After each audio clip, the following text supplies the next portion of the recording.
I'm so excited that you guys are here and joining, and thank you for being willing to do this with me. I promise to give you a ton of value. I'm so excited to share this with you guys. Really, absolutely looking for feedback, and just, man, I didn't know how much I had until I started writing it down. So this is just helpful to figure out my timing and what all I can include, and just to get your feedback. I will be sending specific questions to you guys in surveys to hopefully get some more information and saved class time for class. First thing is first, I have sent around an agreement and a survey, and I think a lot of people have completed it, but if you haven't, please complete that.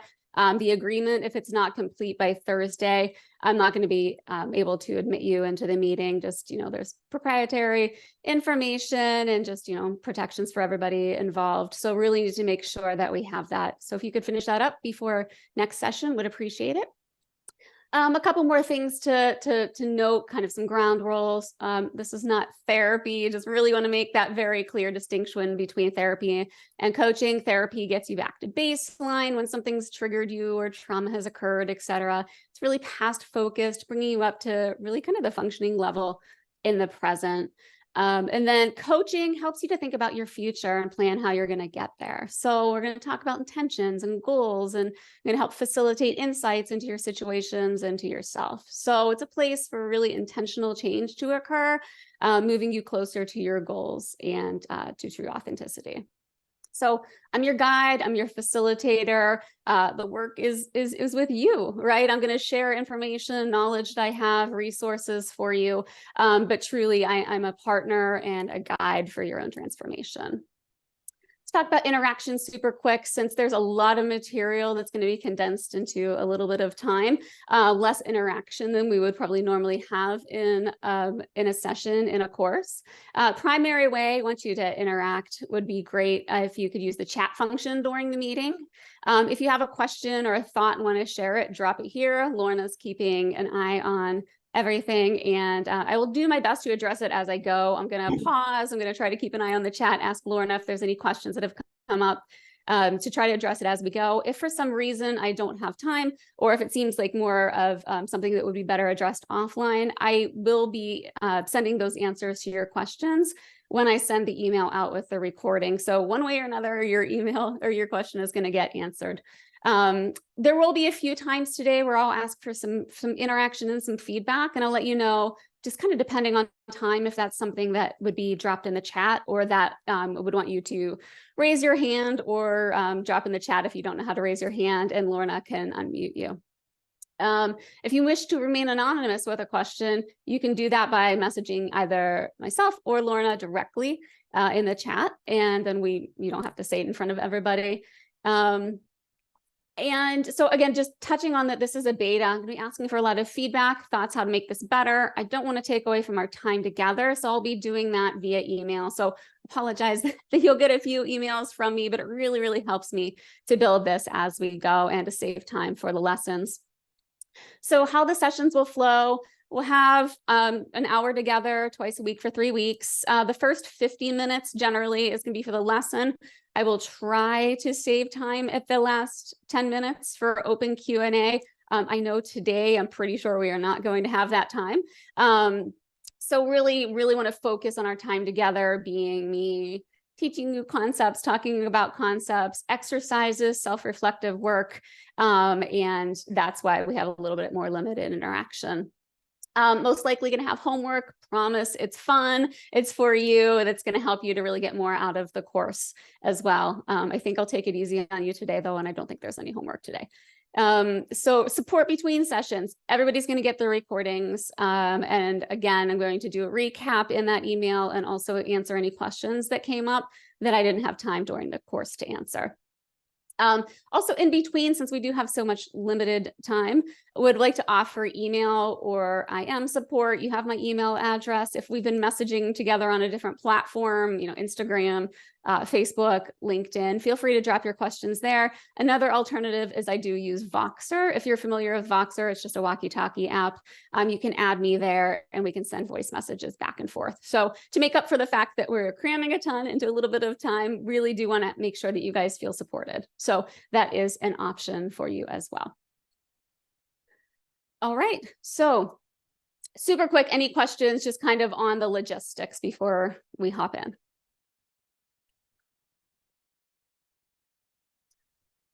All right, cool. So who am I? Hi, I'm Brenda.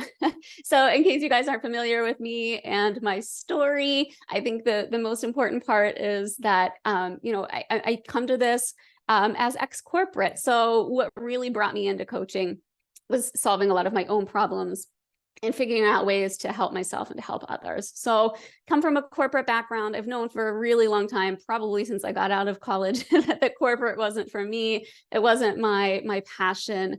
But no matter what, I work really, really hard at what I do. So I did end up there for, 25 years. But I knew for a really long time that I had these whispers, right? This intuitive pull to be doing something different. And I kept trying to quiet that and picked up some really nice, unhealthy coping mechanisms along the way, trying to silence that whisper. So that brought me into a lot of my coaching with people. I've certainly seen a therapist, all the things I think we've all done to try to get better. So really, therapy is great. It had its function, but it kind of leaves you in this place of like, okay, we've talked about the issues. Great, I have an understanding of myself. Now what? Now what do I do? And then you're kind of, escorted out of the door and there to find it for yourself. So that's really where coaching came in for me, and finding my own coaches and doing a lot of self-work. So, along the way, I, started building for my future. A lot of that is what we're going to talk about in this course is building from the future you, and really planning for my move to Washington when my daughter graduates. That's my big dream. Most of you probably know that. In my next career, right? I wanted to be able to walk out of corporate. And so it really did come down to, I really enjoy coaching and wanting to do that. So taking courses, certifications, and started working with clients over the last few years. And this year, we'll touch on this a little bit more later too, had a really, really big change at work early in the year. And it was something that just cracked the door open far enough for me to just say, you know what, why not? If not now, when? So I took it and I leaped, and here I am. And I've loved every moment. I love trying to build a business. I love working with people. I absolutely love coaching, and I can't imagine anything I would rather be doing with my life. This is so fulfilling. So started putting all the strategies and tools that helped me and my clients throughout the years together and put it into a course, which is what you are getting here. So originally called this course Congruence is the New Alignment. Why was that, and why is it changing? So I needed a name. I put everything together, and I had 15, 20 pages of an outline, and I could not come up with a name. So at first, really, the name hit home, right? Congruence for me allows for growth, and it allows for change that's nonlinear, right? Growth is nonlinear. Congruence feels more allowable, more I'm growing into who I'm going to be. Whereas for me, alignment really kind of triggers my past perfectionism. And it's something that I feel like either you're in alignment or you're not. There's really no gray area. And it's very, to me, constricting. So I like the word congruence. You'll hear me, I might slip up and say alignment because that's what everybody in the world says, but I really will try to correct back to congruence as often as I can. And I want you to think of that. You're growing into who you are, who you want to be, who you're meant to be. And that path is absolutely nonlinear. And, being out of alignment, right? I think of a car, like you hit a pothole bad enough and suddenly you're like out of alignment until you go get fixed. It's just not that way, right? We notice something isn't congruent with who we are, who we want to be, who we want to grow into, and we make the changes. That's why congruence to me feels a lot softer and a lot more allowing. And you will hear me talk about loving yourself a lot throughout this course. I think that is something that is so important.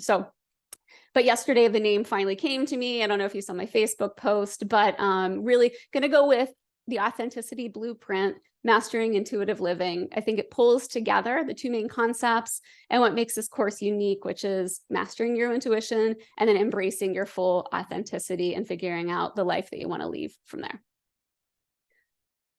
Any questions right up to this point?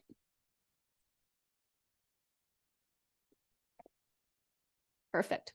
All right, so let's talk about what we're going to cover in this course. I love that so many of you guys joined and didn't even ask me what it was about. I love that trust. I love the freedom that gave me to create too. So really, there's three kind of main concepts, and it's intuitive mastery. I think that's why a lot of you are here. I think you've heard me talk about intuition before. Also, it's cool. Not a lot of people are talking about it, but everybody hears it. Everybody has heard that whisper. Everybody's heard a voice. Everybody has had something where they're like, wow, I should have listened to my gut. So I think we all recognize that we have intuition and we want to know more about it. What is it? How do we harness it and use it going forward? It helps us to make those faster, more accurate, and more congruent decisions as we live life. And especially for those of you in corporate, there's a lot of studies that have been done about how intuition is actually one of the major things that very successful business owners, entrepreneurs, people higher up use and trust and have learned to trust. And there's a lot of studies around this being an important factor in people's success. So the more you get to learn and know your intuition, you're going to help yourself in your personal life and also help you grow professionally. The second pillar is authenticity. This is really, it incorporates the results of everything else that we're going to talk about that is intuition. Yesterday, Psychology Today's 2023 title on their magazine is authenticity. And it talks about being your authentic self being the most essential aspect of healthy psychological functioning, influencing your self-esteem, your coping ability, relationships, and meaningful goal pursuit. So what we're going to be really working on with authenticity is working to uncover your authentic self and goals and actions that are in congruence with this self. And the third is really transformation. So we're looking at breaking free from limitations, limiting beliefs, maybe things that have been ingrained with us from society, unlocking your potential, and then living that purpose-driven life. So living in congruence with your authentic self. So a purpose-driven life. We're going to do things, we're going to use a lot of tools, a lot of methods. So we'll be using intuitive development, something I call futurescaping, which is using your future self, building that story. And we will do a lot of different activities around futurescaping. Self-discovery, belief shifting, visualizations, creative exercises, and then self-conflict resolution. How do we align the different parts of self and bring them, again, into congruence? So something to throw out there, I am very Scwoo. I'm very much a balance between science and woo. I love the woo. I love thinking about what are these esoteric concepts that people have been talking about for millennia. How can I fit them into my life? Where do they fit into my life?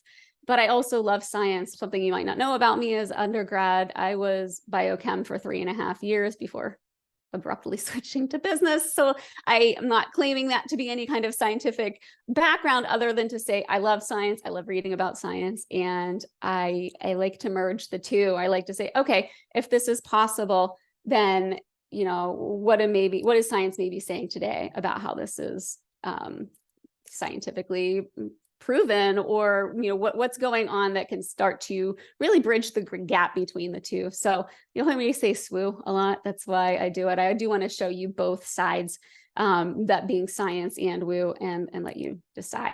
But honestly, the methods work regardless of if you're more on the science side or more on to the woo side. So I'm going to jump right into this by starting to cover the science of intuition.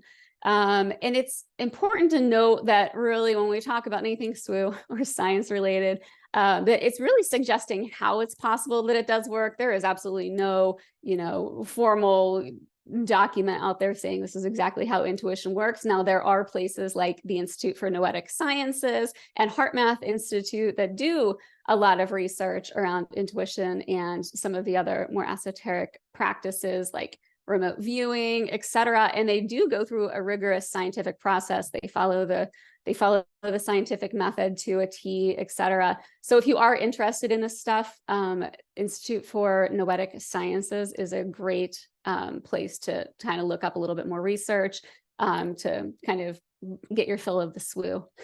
Scwoo, I guess, is what we could call it. So any questions to this point before we hop into the science of intuition? Awesome. So what is intuition? This is going to be our interactive portion of it. If you can drop into the chat what you think of when you think of intuition, how you would define it, we can get things started.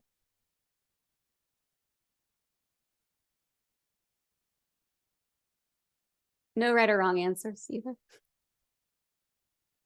Gut feeling, yep. Trusting your gut for sure.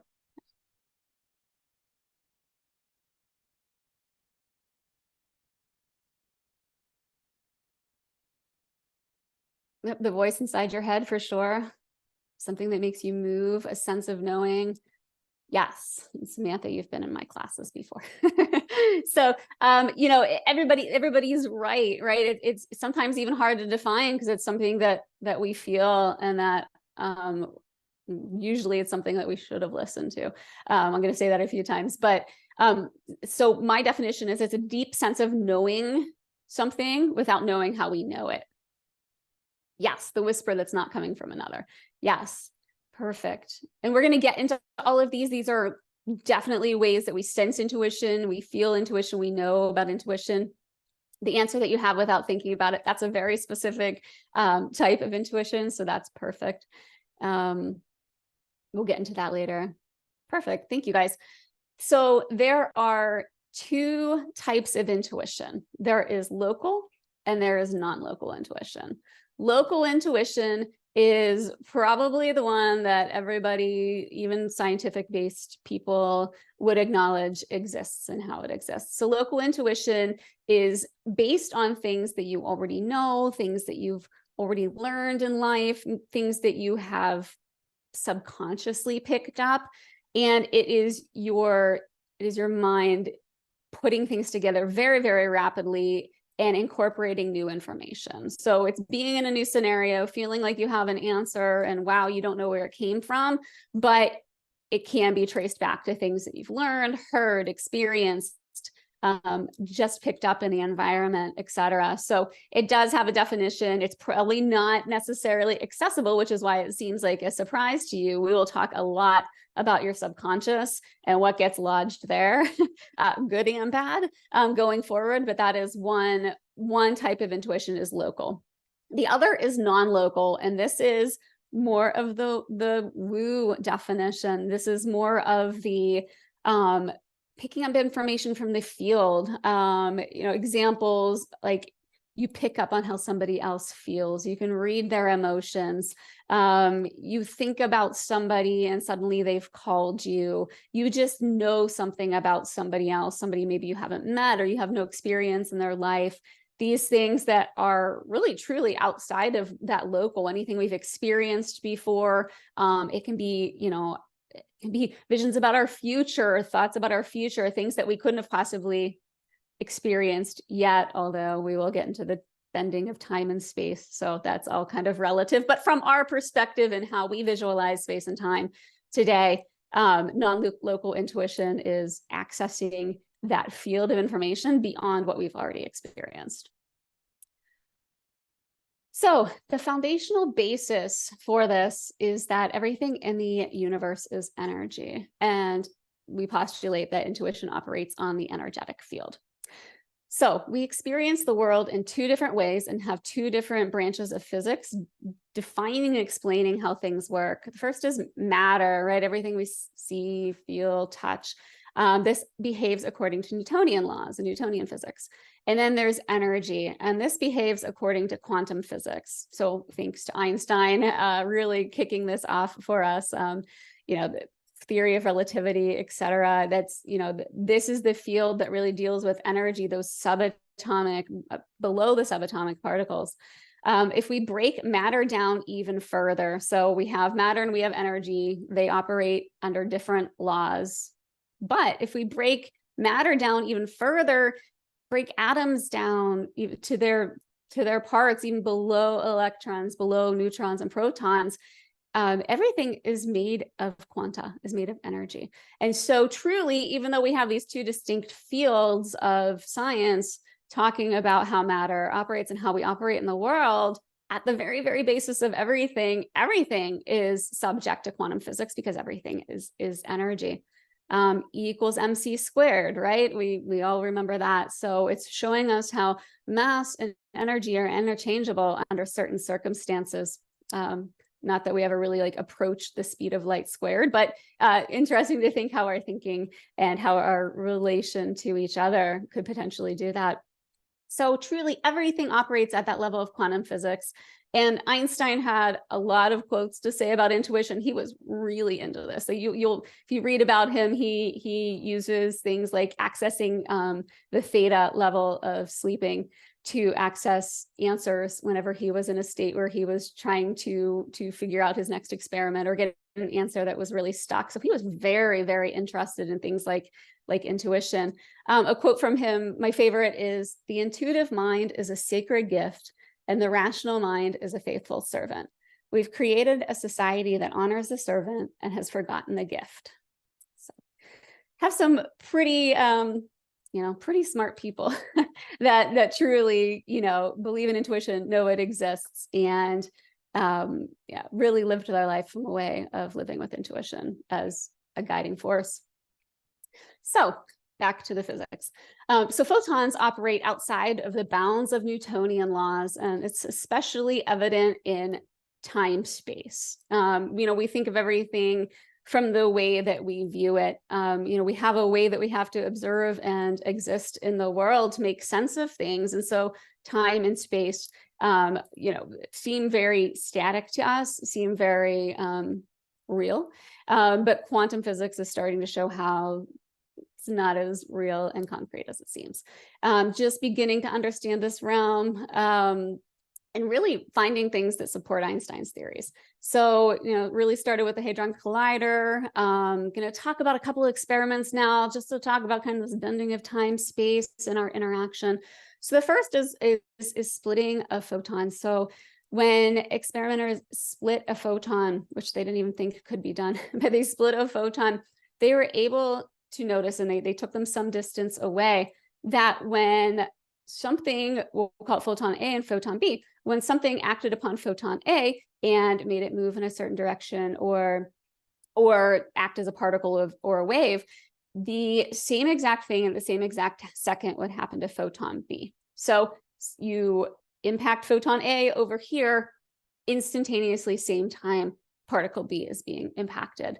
So this is called quantum entanglement. So essentially, once this energy is together, once there is entanglement, at that point, even once they're split, there is still interaction between the photons, between this very fundamental level of our existence.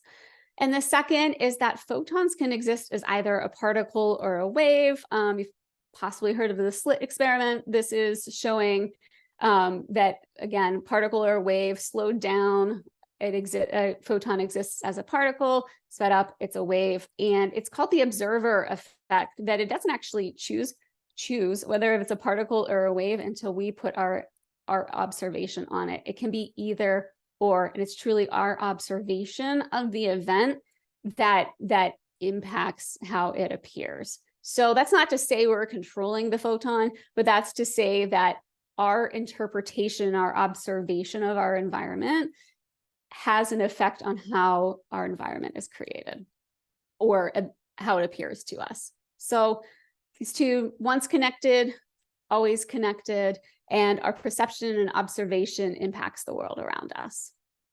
Another recent study about time, really, this came out in June. This is about time bending or slowing down around objects with really great mass. So really confirming Einstein's general theory of relativity, really been able to show it experimentally in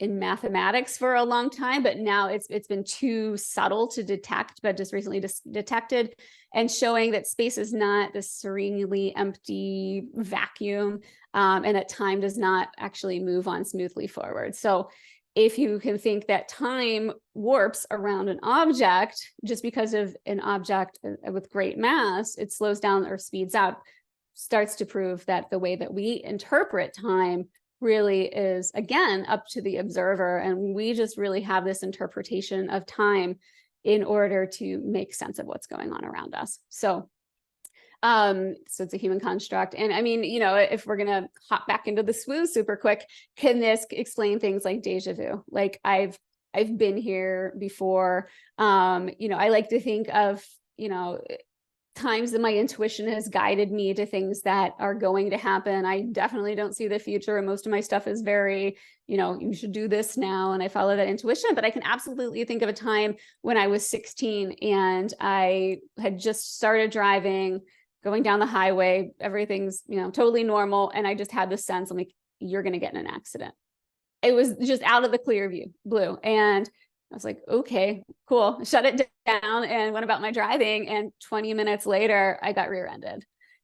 So just, again, with the whole idea of time, space, was there another me that was communicating to me? How did I know? What was this communication source? There was absolutely no reason for me to think of this. And it was, again, that subtle voice, I think, that somebody mentioned, the whisper Jeanette mentioned, and that it's not coming from another, or it's coming from another. It wasn't coming from me, it was coming from outside. So just kind of cool to think about the fact that if time space doesn't exist and there are, varying infinite levels and universes existing, how we could actually, bend time, reach through time, and get information, both from our past self, if we're talking about our local intuition, and from our future self.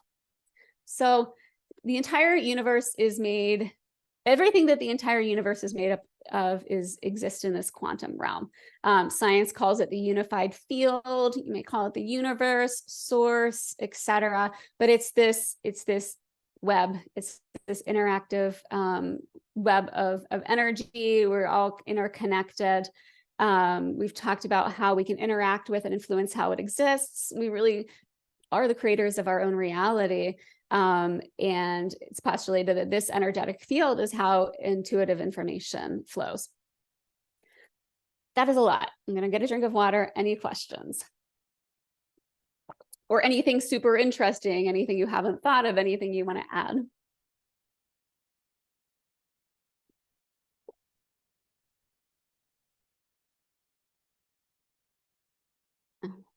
That's okay. It's a lot, and it's quantum physics, and it's Tuesday, and it's a lot to ask for feedback. So we'll just hop back in.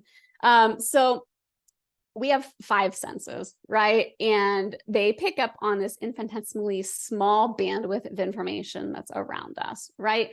I think we all know that we see just in a certain wavelength, that we hear within a certain wavelength as well. So we are aware we're in this like soup of information that's constantly surrounding us, and that our senses are truly only tuned to like a certain percentile of that information. Our dogs can hear other outside of the realm that we can.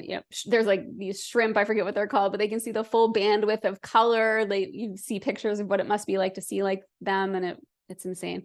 And then we start to decline too in hearing and sight generally as we get older. And that doesn't mean that the information has stopped flowing.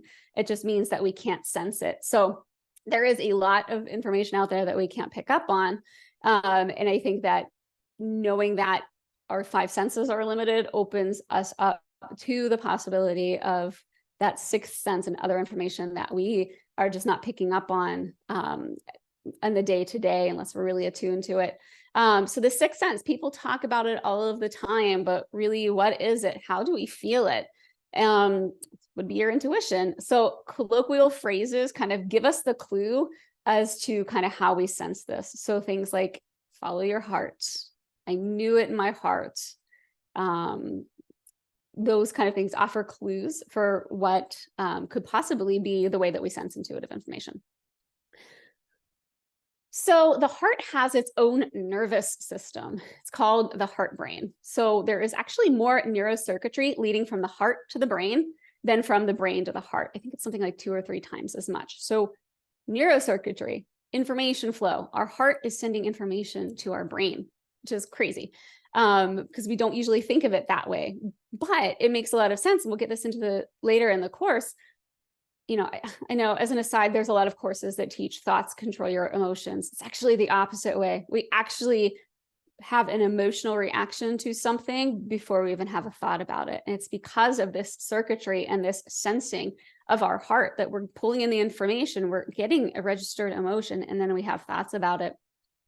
There are actually 2 places in the human body that you can measure an electromagnetic field. Again, we're talking about energy. That's why we're looking at the electromagnetic field. The heart and the brain. And the electromagnetic field of the heart is 5,000 times more powerful than that of the brain. So if you look, it's called a chardial field. You can look it up. It's like this donut shape around you showing where your energetic field is. And, you know, as far as science can measure today with the instruments that we have, your toroidal field around your heart goes out to about 3 or 4 feet all around you.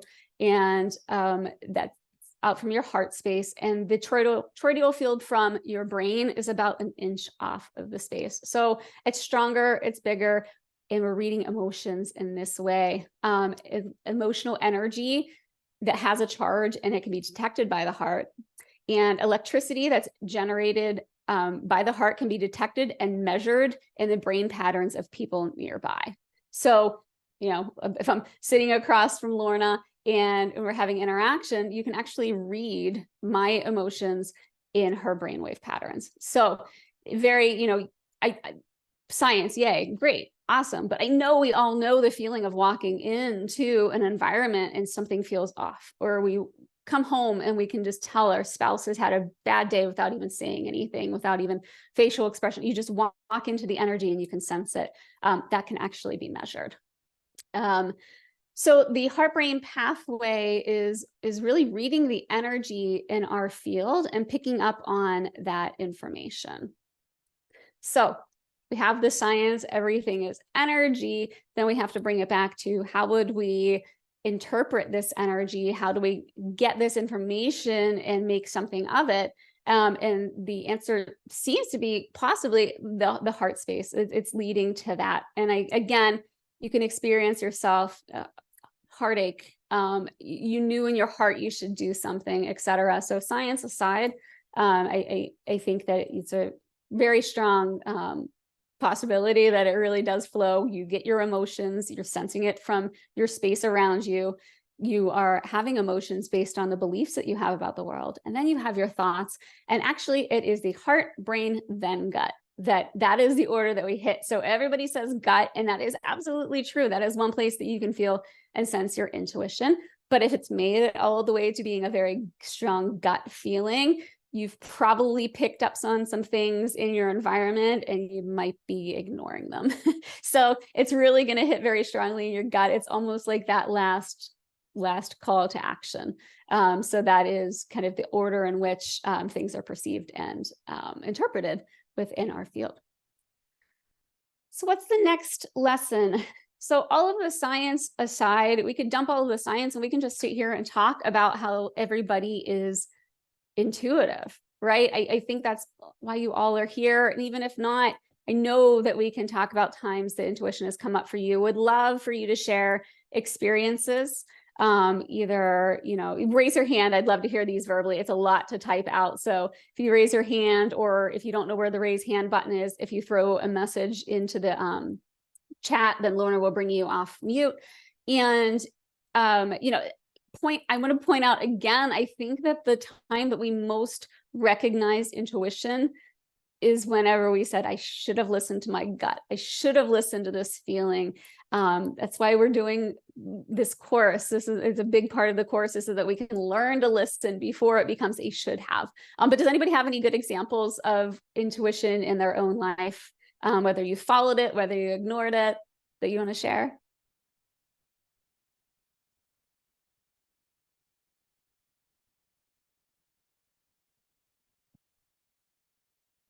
Well, I will start just to get the ball rolling. I remember several months back, I was in the throes of a career transition.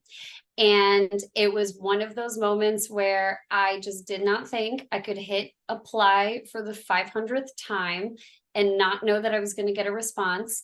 I was very convinced that my resume needed to be updated and that it was just not getting past the scanning softwares and I didn't know what was wrong. And so I looked online, I like fix up your resume builder, go to Fiverr, hire someone to write your resume. But something told me, something said, no, message Brenda. And Brenda, I've known Brenda for years. We've actually only lived in the same geographic region for the last several months. We've been Facebook friends for all of these years for the most part.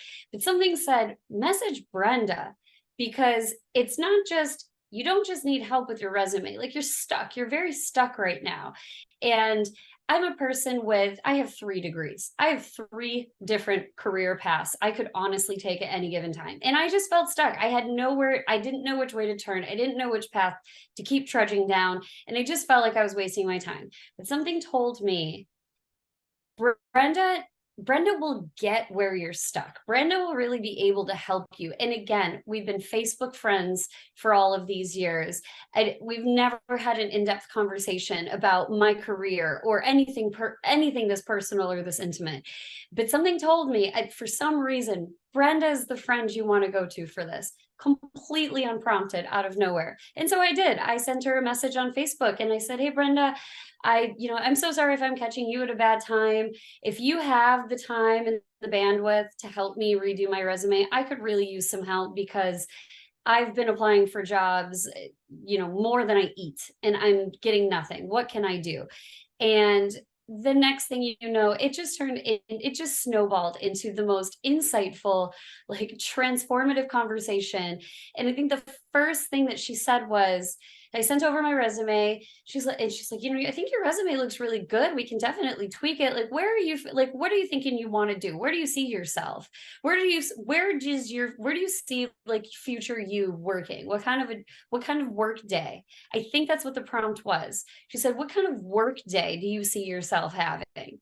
And it wasn't, what kind of job do you want to have? It wasn't, what do you see yourself doing? Or who do you see yourself working with? Or what field? It was, what kind of a work day do you see yourself having? And I was like, well, that's a really good way to put it. Here's what I see my work day. I don't ever want to leave my house. I don't want to change out of my sweatpants if I don't have to. I don't want to put makeup on or do my hair or sit in traffic. I don't want to make small talk with people at a water cooler that I don't even like that much. In fact, I don't even know that I want to work for anybody anymore because you have to deal with all of these things that I really, really dislike. And she was like, well, I think that's why you can't update your resume, because to update your resume means you have to apply for jobs. You don't want to work for anybody else. You want to work for yourself. That's why you can't update your resume. And with all of my degrees in education, I could not arrive at that.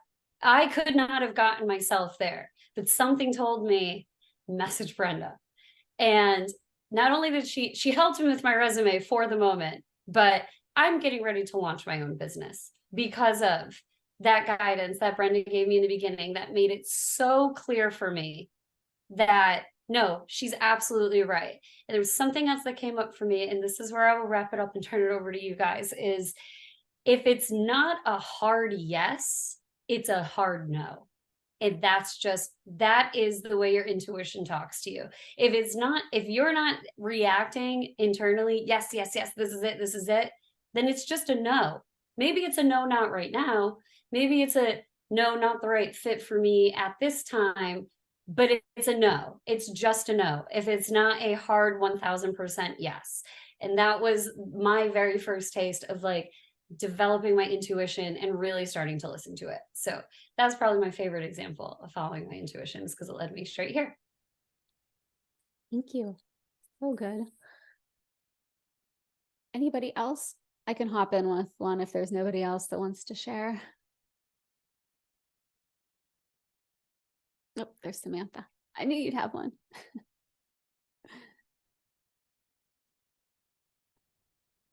Hi guys, I'm Samantha. I'll be quick because I know we only have so much time, but there's just definitely I've been using my intuition like left and right since I've met Brenda, and she taught me how to listen to it and like what it actually was. But the biggest thing that has come up for me is I went on a manifestation retreat to Mexico this past summer. So that's how I met Brenda. And I really have been struggling with the whole corporate, working in corporate, and then I'm a yoga instructor or wanting to plan yoga retreats and kind of get away from the corporate madness. So when I met Brenda and I learned all of that, when I got back, I had all these ideas and I'm just like on fire, just like had an amazing trip. So I reached out to someone that I did bar training with that she teaches at my studio. Her name's Kelly. So I was going to reach out to her and I was like, something just said like, you got to reach out to her, like, to talk to her about planning a yoga retreat. Like I was going to just really get advice from her. I didn't have any intention of actually planning the retreat with her. So we went to lunch and basically she had already started planning a yoga retreat in Mexico. And as soon as we sat down, she was like, hey, the girl that I was planning it with, she's not going to be able to do it because she's been traveling so much. And she's like, do you want to plan this yoga retreat with me? So, and it just like kind of opened up all these doors. And again, if I kept having that like whisper in the back of my brain to reach out to Kelly and to talk to her. And I just kept like, I just had that wall up and I wasn't like taking the steps, or I didn't have enough courage to do it. And I'm just like, oh, well, this is, like Kelly's so amazing. I had her like up on this like pedestal, and then now I'm starting to realize like people they see me that way. And I didn't realize that, that now that I'm like talking to a lot of people and yeah, so that is probably one of the biggest changes or that I've seen in my life recently as I've been working on listening to my intuition. So, and thank you, Brenda. Welcome. Thank you for sharing. Yeah. It's like Jeanette's up next. Jeanette's got somebody on the phone in her proximity, so she can't unmute right now. Oh, okay. Got it. Okay. No problem. So no, I appreciate everybody's responses. And I think we all have those. Again, think back, especially to those times when you wish you would have listened to it. It's way more exciting when you listen to it and you have big stories. But I think if you look back in your past, that's where you're probably going to find the ones that they're going to jump out the most to you. So everybody is intuitive, and just some are born with a little bit more of an awareness, or maybe they're raised in a way where it's more supported or encouraged or discussed, or just like an athlete, right? Like Michael Jordan, that's an old example. Michael Jordan was born as as somebody who has a way better skill level at basketball than most people are born with. But anybody can improve their skill. It doesn't mean that you're going to be at his level at any point. I can like barely dribble, but nonetheless, if I practiced it, I could get better. So this is truly it's a muscle. It's muscle memory. It's practicing, it's listening, it's taking action, and that is how you get better at it. So everybody is, it's not that you're not, we're all animals. I think we all acknowledge instincts, and we acknowledge that animals read different things than we do, and they probably are way more in tune with their intuition, senses, etc. Identifying an earthquake before it happens. Like most animals are able to sense things like that. So anyway, just being very in tune with our environment. We all come into the world that way. And then over time, varying reasons, whether it's beliefs that are instilled in us, we're just not in touch with ourselves or in touch with, quieting our minds to a degree that we can listen to our intuition, that gets us there. So anyway, we all have it, and that's what we're going to work on throughout this course, among many other things, is getting better at that. So how do we sense it? How do we sense our intuition? How do these messages come into us? So there's different types, just like our 5 senses. We have different ways to experience and gather our intuitive information. There's 4 major, and then there's like 2 minor. The first is clairvoyance. This is seeing. It's seeing in your mind's eye. It's not generally an entire movie played out for you. It's a flash of information. It's a flash of somebody. It's a flash of a scene, etc. So clairvoyance is clair is clairvoyance, seeing, clear seeing. So you're seeing something ahead of it happening, or that you're searching for information on. Second is clairaudience. This is probably one of my major ones. Clairaudience is hearing. It's truly that little voice. I don't know about for you guys. I've heard from some other different clients, and I know for myself, it's a very different voice than the normal chattery voice in my head. I do have a lot of that chattery voice, right? I'm constantly a million miles a minute, but my intuitive voice is softer, it's quieter, and it comes from down here. Like I hear it a little down into my left. Some people hear it behind them. Some people notice that it's a totally different voice. You're not hearing things. I don't think that anybody here is of that, but I think that, you know, it's listening to that little voice. It's going to be, we'll get into it later, how to know that voice from different voices. Then there is claircognizance. This is just knowing something without, you're not seeing a vision, you're not hearing anything, you just know. Like I knew that the accident was going to happen. I heard it, but I also knew kind of at the same time. This is the hardest one to describe, because it's like, am I gathering this from other senses? Am I gathering this from clairvoyance or from clairaudience? But there is just sometimes that you know you need to do something, or you know the answer, and there's been no logical processing around it. And then the next is clairsentience, and we can divide that into two different ways of sensing. So clairsentient empathic, this is feelings. We talked about this. You walk into a room, you read the energy, you know somebody's energy is off. You get a feeling in your body. It can be an emotion as well. So it can be feeling and reading other people's energy, but it's a feeling and a reaction that you have in your own body. And then there's clairsentient somatic, and this is body sensations.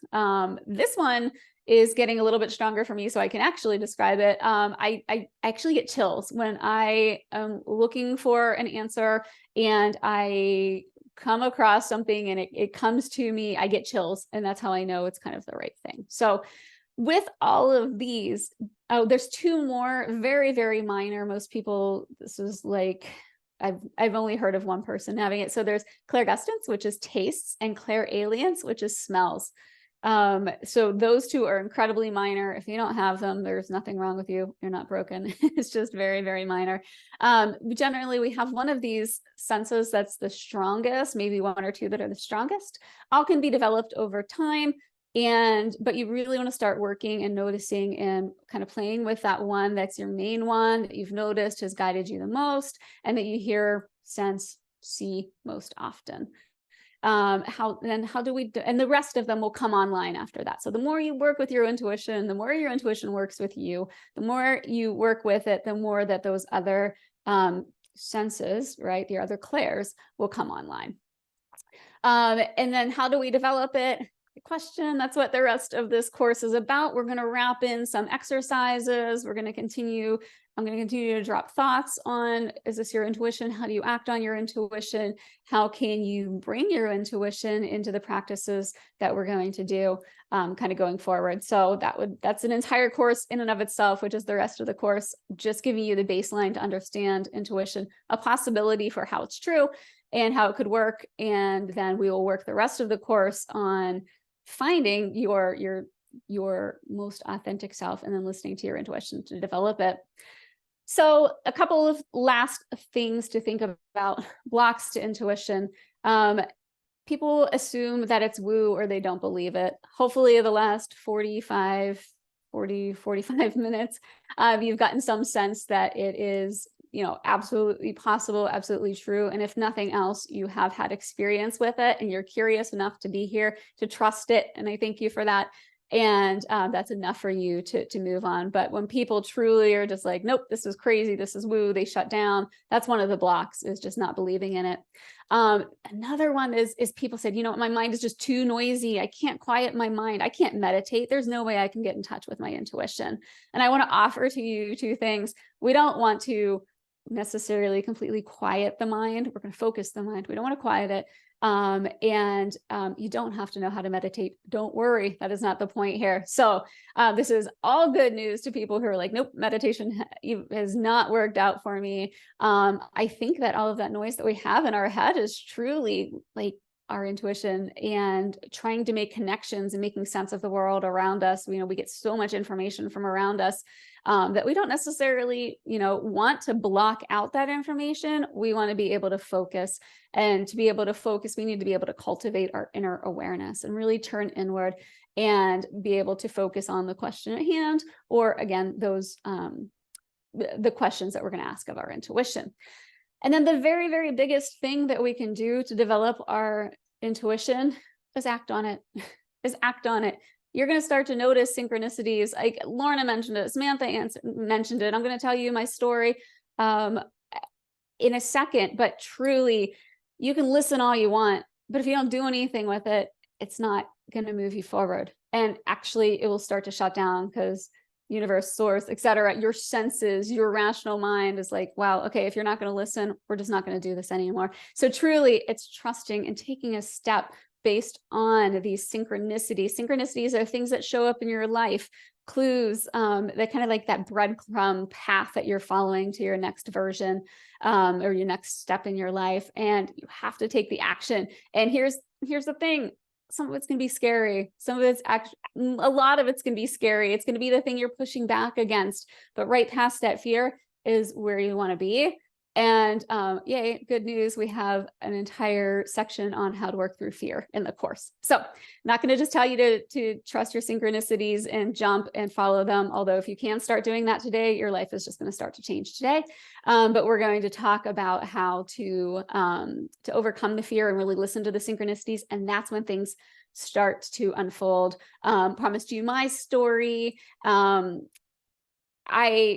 Last year with corporate, my corporate job was incredibly intense, incredibly successful, had a really, really wonderful year.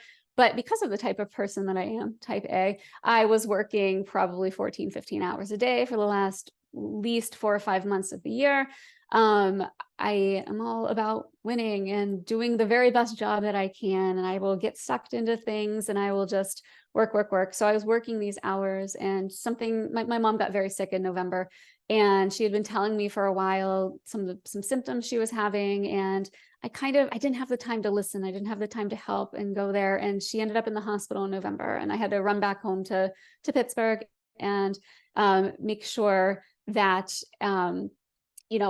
make sure that she was okay. And in that moment, being back there with her, I literally told the universe, I was like, if you don't stop me, I'm going to work myself to death. This is how because of who I am as a person, I'm not going to stop myself. I need your help.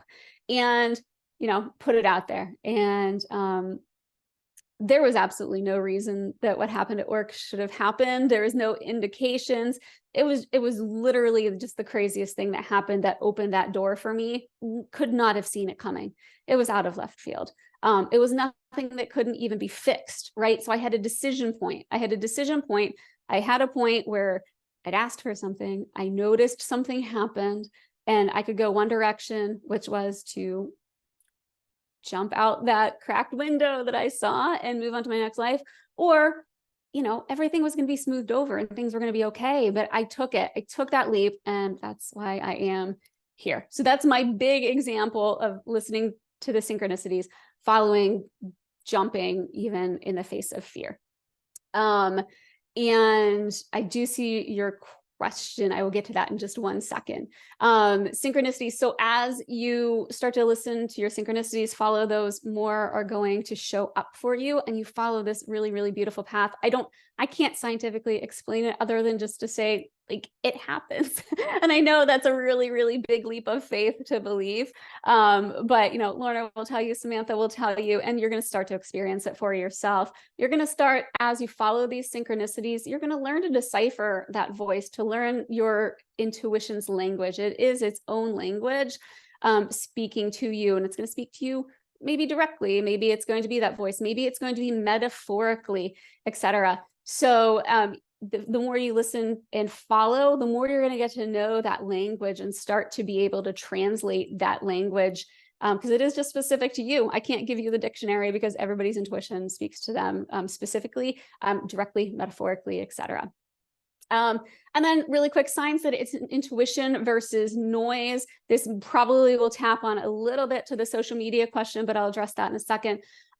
Versus noise. Your intuitive voice is kind. It's not critical. It's offering quiet suggestions. It's coming up with solutions and suggestions, and it's empowering rather than fearful.